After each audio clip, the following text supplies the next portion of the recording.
Bonjour et bienvenue à notre méditation sur la grâce. Aujourd'hui, c'est le 12 février. Nous voyons donc dans Éphésiens chapitre 4 comment le Seigneur travaille à l'unité de son corps en donnant des dons, en fait, pour le bien de ce corps, de ce temple vivant que nous formons.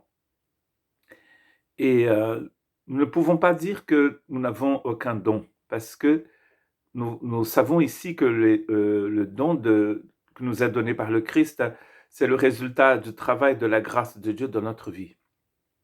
Et il est pour le bien de tous. Dans toutes les listes, vous allez trouver cette vérité, que ce que Dieu nous donne, c'est pour sa gloire et pour le bien de tous dans le corps.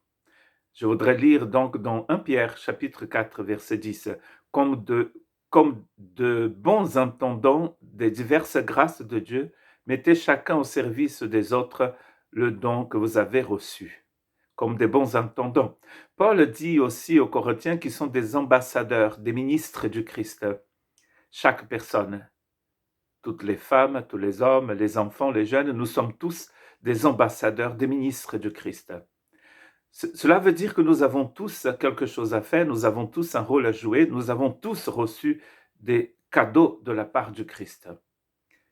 Ça ne dépend pas de nous, de ce que nous avons fait, de comment nous sommes gentils, mais ce sont des cadeaux de la grâce, tellement que le mot don ici vient du mot grâce.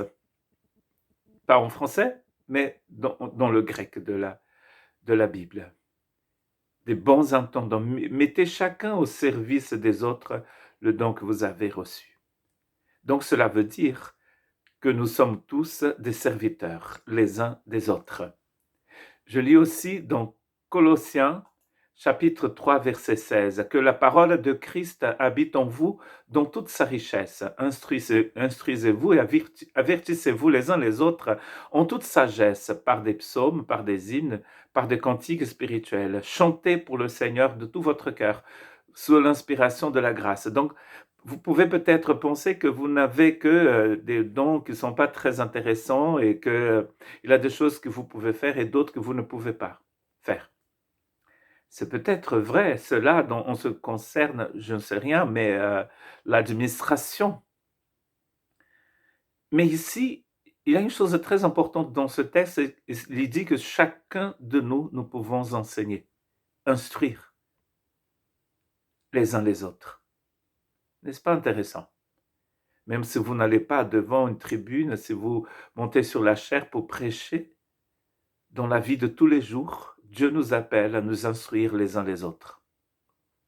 Comment? En toute sagesse. Par des psaumes, par des hymnes, par des cantiques spirituels.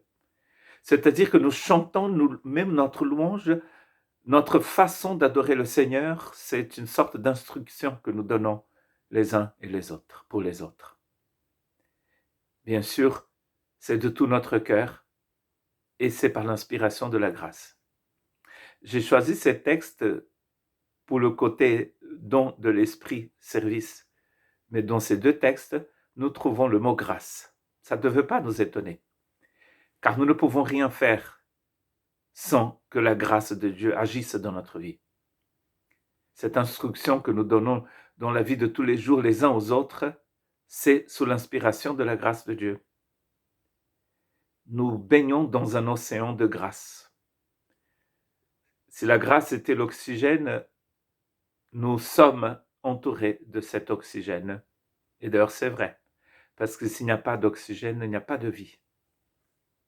Vous imaginez l'océan sans eau, mais c'est votre vie sans la grâce.